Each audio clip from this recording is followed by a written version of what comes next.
नमस्कार बंधुरा मौसुमीज गार्डेने आपनादेर सकलके स्वागत जानाई।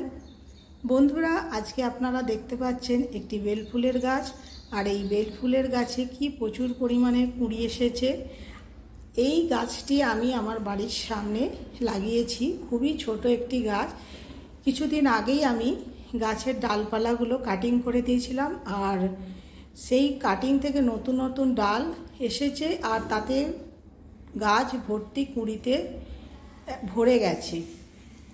আজকে আমরা আলোচনা করব কিভাবে এই বেল ফুল গাছের পরিচর্যা করলে গোটা গরমে এইভাবে ফুল পাওয়া যাবে।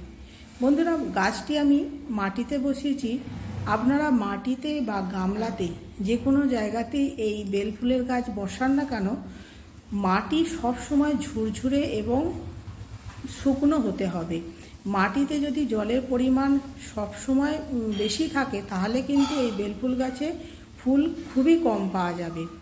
মাটিতে বা টবে আপনারা পরিমাণ মতো জল দেবেন আর সেটা জলটা যাতে সব সময় ভিজে না থাকে মাটিটা, সেই দিকে খেয়াল রাখবেন। মাটি শুকনো হলে তবেই গাছে জল দেবেন। বন্ধুরা, এখানে কি পরিমাণে কুড়ি এসেছে আপনারা দেখে বুঝতে পারছেন।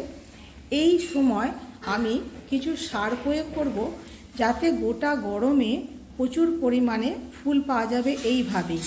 বন্ধুরা, বিশেষ কোনো পরিচর্যা লাগে না এই বেলফুল গাছে, তবে এই সময় যদি আমরা এই খোল পচানোর জল দিতে থাকি অন্তত 15-20 দিন ছাড়া ছাড়া, তাহলে দেখবেন ফুলটা কন্টিনিউ হতে থাকবে।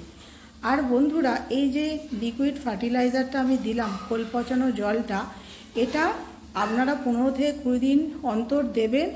আর এই জলটা যখন শুকোবে তখন আপনারা গাছে জল দেবেন। সার দেওয়ার পরেই আপনারা জল দেবেন না, আর জল যেটুকু দেবেন সেটা লিমিটে দেবেন, যেন গামলা টব ভেসে না যায়। তাহলে এই যে লিকুইড ফার্টিলাইজারটা সব ড্রেন হয়ে যাবে। আর যখন ফুলগুলো ফুটে যাবে এইভাবে দুটো পাতা সমেত আপনারা ডালগুলো কাটিং করবেন, তাহলে দেখবেন খুব তাড়াতাড়ি নতুন নতুন ডালপালা আসবে এবং গাছে ফুলও কন্টিনিউ হতে থাকবে।